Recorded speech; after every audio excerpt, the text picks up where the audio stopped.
نگران شورا نے عالمی مدنی مرکز فیضان مدینہ باب المدینہ کراچی پاکستان میں جامعۃ المدینہ کے اساتذہ و ناظمین کو اپنے مدنی پھولوں سے نوازا۔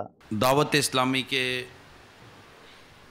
عالمی مدنی مرکز فیضان مدینہ باب المدینہ کے جامعات سے متعلق اساتذہ کرام اور ناظمین وغیرہ کا یہ مدنی مشورہ ہے۔ اللہ تعالیٰ کا کروڑا کروڑ احسان ہے کہ اس نے ہمیں دعوت اسلامی کا مدنی ماحول عطا فرمایا ہے، تو ہم اس کا شکر ادا کرتے ہیں کہ اس نے اتنا عظیم شعبہ ہمیں عطا فرمایا ہے۔ علم دین حاصل کرنے کا جو رجحان تھا، کیا وہ اب بھی ہمارا قائم و دائم ہے؟ ایک اسلامی بھائی 15 سال 20 سال دعوت اسلامی کے ماحول میں ہوئے، آپ کو بھی ہوئے، مجھے بھی ہوئے، ہمارے باپو کو بھی ہو گئے۔ جب ہم نئے نئے ماحول میں آتے ہیں تو اس وقت ہم ایسا لگتا ہے کہ جیسے کوئی منزل لے کر رہے ہیں، ہے نا؟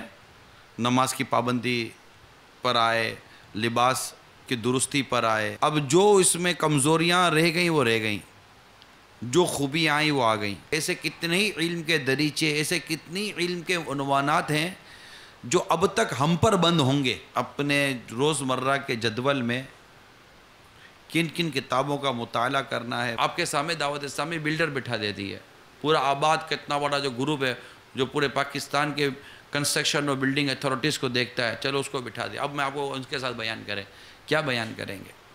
یہ صرف آپ کی ذہن کو کھولنے کے لیے میں عرض کر رہا ہوں۔ ایسا نہیں کہ آپ کے پاس مواد نہیں ہے، ان کو ڈیل کرنے کے لیے، ان کو دیکھنے کے لیے، ان کو سمجھنے کے لیے جس مطالعے کی ضرورت ہے، جس سوشل اسٹڈیز کی ضرورت ہے، جس معاشرتی علوم کی حاجت ہے اور ان کے سولوشن کی جو حاجت ہے، یہ ڈسکشن سے ہوگا نا۔ معاشرتی میٹرز پر آئیے، دنیا معاشرتی مسائل کا شکار ہے، شاید ہی کوئی گھر ہے جس کے اندر پرابلم نہیں ہے۔ آپ اگر معاشرتی ٹاپکس کو اگر کور کر لیتے ہیں تو آپ نے معاشرے کی دکھتی رگ پر ہاتھ رکھ دی۔ آپ اس کے سامنے جب اس کا پریکٹیکل حل رکھیں گے تو وہ اس پریکٹیکل حل کو بھی اس کو اپیل کرے گی کہ ہاں یار یہ مولانا مجھے پریکٹیکل حل بتا رہا۔ آپ پریکٹیکل حل نہیں رکھیں گے تو وہ دو باتیں کر کے بولے گا کہ یار اب ان کو کون سمجھائے گا ہم لوگ کیسے جیتے ہیں۔ عوام آپ سے حل چاہتی ہے، ڈاکٹر سے کیا چاہتی ہے؟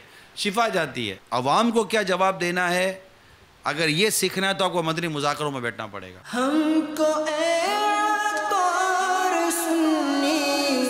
عالموں سے پیار ہے، ہم کو عطار سنی عالموں سے پیار ہے، انشاءاللہ دو جہاں میں اپنا بیڑا پار ہے، انشاءاللہ